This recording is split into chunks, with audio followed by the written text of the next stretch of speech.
Full picture locked. Sources confirmed across Al Jazeera, live blog, Alma Research Center, daily report, Wikipedia 2026, Iran War, Wikipedia 2026, UAE strikes, Time, NPR, Washington Post, Jakarta Post, Christian Science Monitor, Axios, Khaleej Times, and on Menorama. Writing now. Take out a piece of paper, or open a notes app, or just hold the following list in your head for 60 seconds, because what you're about to hear is not a conflict between two countries. It is not a US-Israel versus Iran military exchange happening inside a contained geographic box that the rest of the world can watch from a safe distance. What you're about to hear is the actual list of countries and territories where Iranian weapons have landed or been intercepted over or caused casualties through debris in the 6 days since Operation Epic Fury began on February 28, 2026.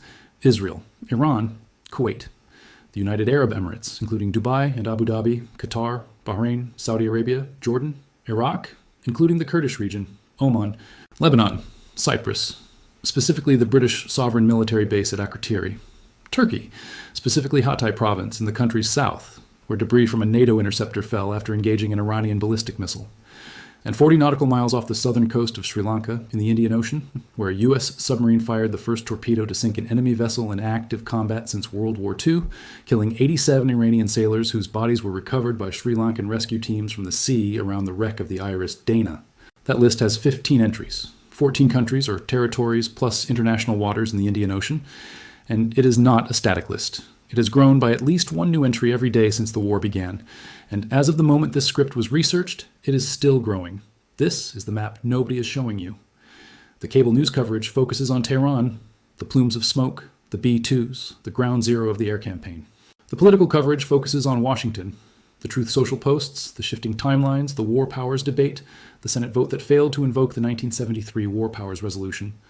The strategic coverage focuses on Israel, Netanyahu on Fox News saying this is not an endless war, the IDF spokesman counting destroyed missile launchers. All of that coverage is real and important, but it is covering the center of a conflict whose edges are what actually tell you where this is going.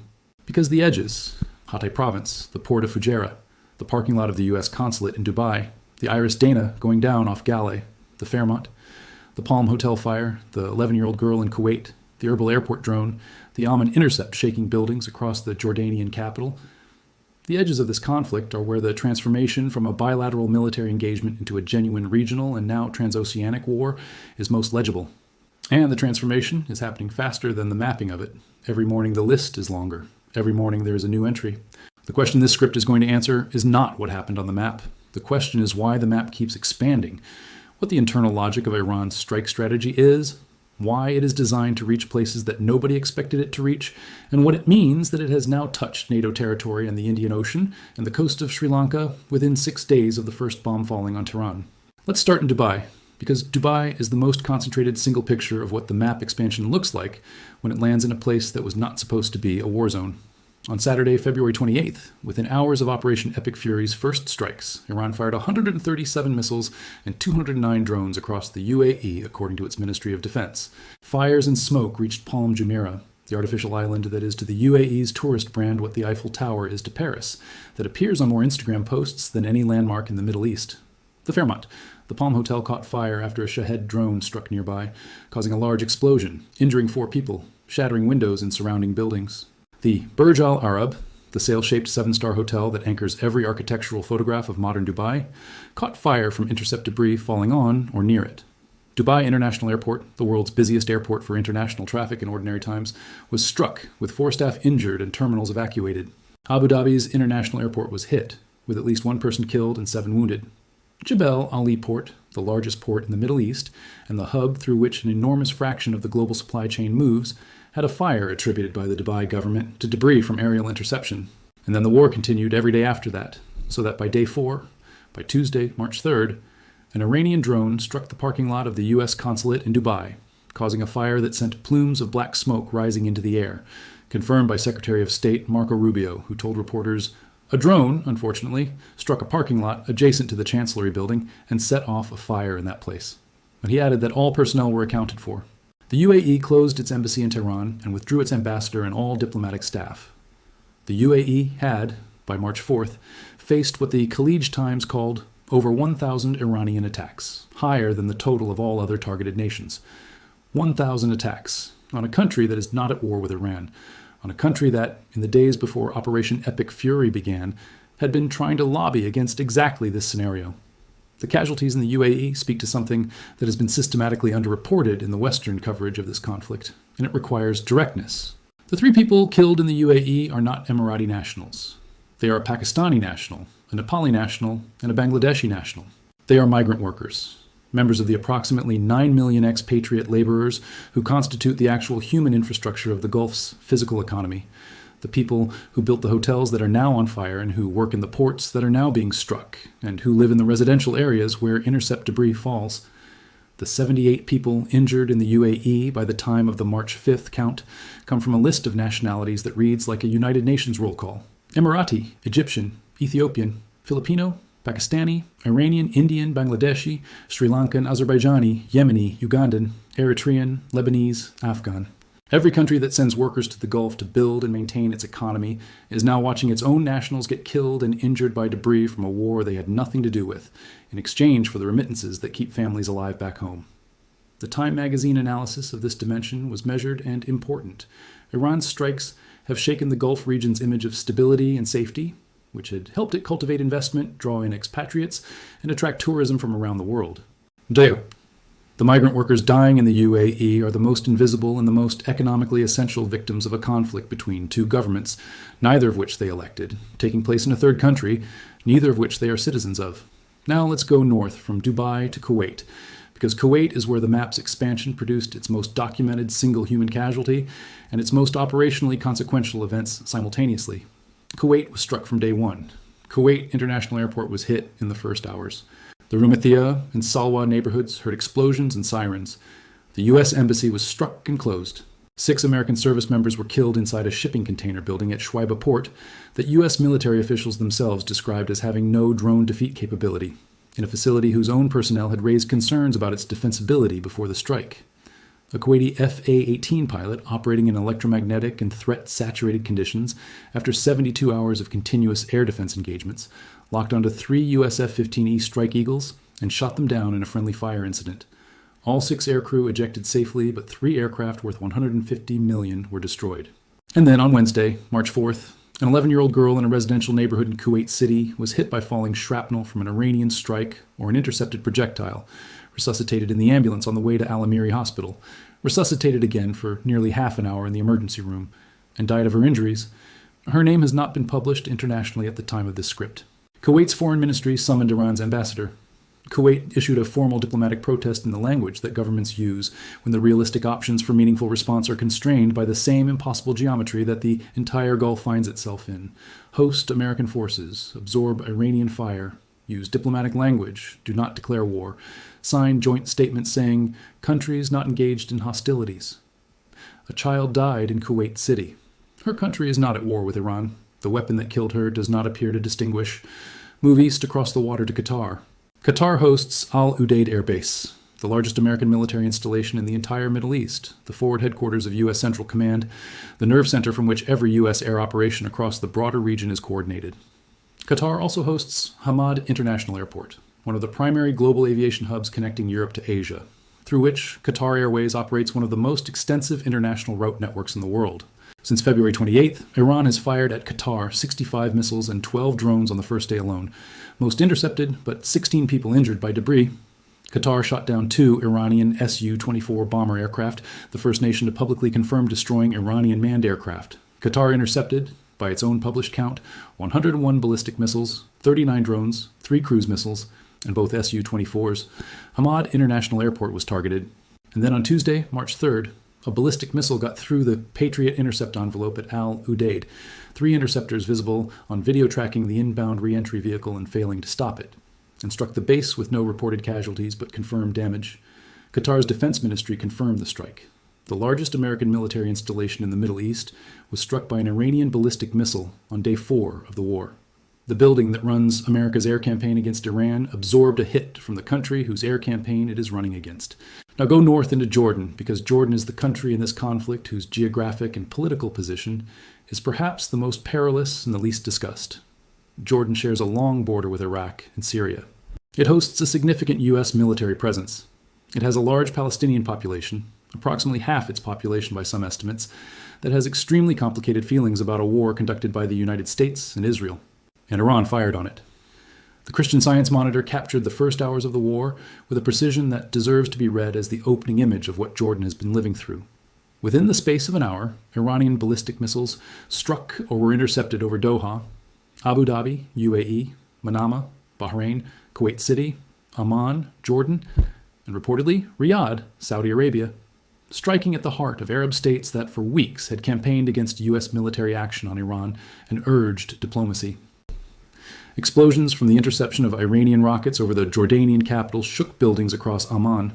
Jordan's armed forces intercepted 13 ballistic missiles and 49 drones entering its airspace, with fragments causing localized property damage across the country. The State Department evacuated its large embassy in Amman after receiving threats. Jordan, whose King Abdullah has been one of the most active diplomatic voices urging restraint and dialogue in this conflict for years, is absorbing intercept explosions across its capital city while hosting American military forces and trying to maintain domestic political stability in a country with one of the most Iran-sympathetic populations in the region. The impossible geometry of the Gulf applies here with even sharper edges. Cross into Iraq, or rather into the specific complexity that Iraq represents in this conflict, because Iraq is not a single actor, but a contested space where Iranian-aligned forces, Kurdish Autonomous Regional Authority, the Iraqi central government, and U.S. military forces all operate simultaneously in different degrees of alignment and hostility. In the Kurdistan region, Iranian aerial attacks targeted Erbil International Airport and the U.S. Consulate General in Erbil from day one. A drone crashed outside Erbil after being intercepted. The IRGC's Wednesday 230 drone salvo included attacks on Erbil, the Islamic resistance in Iraq, the umbrella organization of Iran-backed Shia militias that has conducted attacks on U.S. forces throughout the Trump administration, claimed responsibility for 27 separate attacks against targets in Iraq and neighboring countries using missiles and UAVs during the same 24-hour window. A drone targeted the U.S. Embassy logistics facility near Baghdad International Airport. 2 drones were shot down near Baghdad's airport Wednesday evening. Iraq's electricity ministry announced that the entire country had been affected by a total power outage without identifying the cause. Iraq's central government, which has been trying for years to reduce Iranian influence over its internal security while maintaining sovereignty over the Iranian-linked militias operating on its soil, is watching its airports get targeted, its power grid disrupted, and its territory used simultaneously as a launch point for Iranian-linked attacks and as a transit corridor for ballistic missiles heading toward Turkey. Which brings us to Turkey, and to the event that the Alma Research Center's daily report described with 4 words that carry more strategic weight than any other phrase in the coverage of Day 5. This constitutes an attack on a NATO member state. An Iranian ballistic missile crossed Syrian and Iraqi airspace and was intercepted by NATO air defense systems in the eastern Mediterranean, with a U.S. Navy USS Oscar Austin firing the SM-3 interceptor that destroyed it, and debris falling in Hatay province, Turkey's southernmost territory, a coastal area whose history includes some of the most contested boundary drawing in the post-Ottoman Middle East. A Turkish official told AFP the missile was directed toward a British base in Greek Cyprus, meaning the Royal Air Force Station Akrotiri, the British sovereign military base on Cyprus that had already been struck by an Iranian drone on Monday, March 2nd. Turkey's foreign minister Fidan called his Iranian counterpart Aragchi to formally protest. Turkey summoned Iran's ambassador. NATO Secretary General Alison Hart issued a statement saying NATO stood firmly with all allies and condemned Iran's targeting of Turkey. What Turkey's position in this conflict has become in 5 days is the position of a country that explicitly opposes the war. Turkey has not authorized U.S. use of any Turkish facilities and has called for de-escalation, but whose territory has now absorbed debris from a conflict it did not choose, on whose southern coast NATO interceptors are firing at Iranian ballistic missiles, and whose military possesses NATO's second-largest armed forces and an Article 4 consultation right that it has not yet invoked, but that hangs over every diplomatic communication out of Ankara. Now go as far as the map will stretch, south-southeast from Turkey, past Iran, past the Gulf, past the Arabian Sea, into the Indian Ocean. 40 nautical miles south of Gale, Sri Lanka, at approximately 6:30 a.m. local time on Wednesday, March 4th. The Iris Dana, an Iranian Navy frigate, described by Pete Hegseth as Iran's prize ship, sent out a distress call. It had been returning to Iran from participation in the International Fleet Review 2026 and the multilateral exercise Milan at Visakhapatnam, India. It was in international waters. It was alone. A U.S. submarine, unidentified in official statements, fired a torpedo. The Wikipedia entry on the 2026 Iran war documents what happened next, with a precision that is almost unbearable in context. It was the first ship sunk by a submarine in active combat since ARA General Belgrano during the Falklands War, and the first by an American submarine since World War II. The Sri Lankan Navy responded to the distress call. By the time rescuers reached the wreck site, 87 bodies had been recovered from the water. 32 sailors were rescued alive. 61 remained missing. Al Jazeera's Manel Fernandez, reporting from outside the hospital and galley where the wounded crew members were taken, described an Iranian embassy official arriving from Colombo to speak with survivors. Sri Lanka, a country with no involvement in this conflict whatsoever, an island nation in the Indian Ocean whose fishing fleets were not designed to navigate around the debris fields of a U.S.-Iran naval war, was suddenly hosting the mass casualty event of a torpedoed warship 40 miles off its coast. Hegseth called it evidence of America's global reach. He was right, but global reach in warfare is not directional. Every demonstration of the capacity to project lethal force across the Indian Ocean is simultaneously a demonstration of the vulnerability of every ocean to the logic of this conflict's expansion. France's response to the map's expansion is itself a map of what the Western alliance calculates is at stake. French Foreign Minister Jean-Noël Barrot announced publicly that French Rafale jets had already been neutralizing Iranian drones targeting the UAE, where hundreds of French Navy and Air Force personnel are based. France has deployed Rafale jets to protect Camp de la Paix in Abu Dhabi and Al Dhafra Air Base, both of which were targeted from the beginning of the conflict. French President Macron then announced the Charles de Gaulle carrier strike group was being redeployed from the Baltic Sea to the eastern Mediterranean. Macron said France would stand by its defense agreements with Qatar, Kuwait, and the UAE. French Foreign Minister Barrot confirmed that France had shot down Iranian drones over the UAE. This is a French aircraft carrier, French Rafales, French frigates, all active in this war, in a French government that is simultaneously insisting it is conducting only defensive operations and is not a party to the offensive campaign. The United Kingdom has deployed HMS Dragon, a Type 45 destroyer, to Cyprus. Greece has deployed 4 F-16s to Paphos and 2 frigates to Limassol. Germany is contributing preventative measures. Italy is considering deploying the destroyer Caio Duilio after an emergency meeting in Rome convened by Prime Minister Giorgia Meloni. Spain alone, under Prime Minister Sanchez, has said flatly no to war, that it will not allow U.S. use of Spanish bases, that Trump's trade retaliation threat will not produce compliance. These 5 European countries, with their navies and air forces and destroyers and frigates and Rafales and F-16s, are all now operationally present in a conflict whose map has expanded to their southern approaches in the eastern Mediterranean, and whose debris has already fallen on NATO soil. The map is not expanding randomly. It is expanding according to a coherent internal logic that Iran's strategic culture has developed over 4 decades of thinking about exactly this scenario. The IRGC's Iranian Supreme National Security Council Secretary Ali Larijani described the Iranian threat doctrine in one sentence that U.S. Central Command published in its own statement on the first day of the war, before Trump decided the statement was too alarming for public consumption. All bases, facilities, and assets of the hostile forces in the region shall be regarded as legitimate military objectives. All, not some, not the ones near the border. All, every base, every facility, every asset in the Gulf, in Iraq, in Jordan, in Cyprus, in Turkey's southern approaches, in the Indian Ocean. Wherever American forces are present or transit, they are legitimate targets by Iran's declared doctrine. And the map of American military presence in the world is not a regional map. It is a global map. The Iris Dana was in international waters off Sri Lanka, 40 nautical miles from Galway, when it was sunk. The Strait of Hormuz closes global oil flows at 20% of world supply per day. The Amazon AWS data centers in the UAE that were struck carry internet traffic for entire continents. Dubai International Airport handles connections between Europe, Asia, Africa, and the Americas through a single hub. These are not parochial regional targets. These are the nodes of global infrastructure around which the modern economy organizes itself. When Iran strikes them, or closes the shipping lane adjacent to them, or fires on the insurance markets that make them financeable, the damage is not regional. It is global.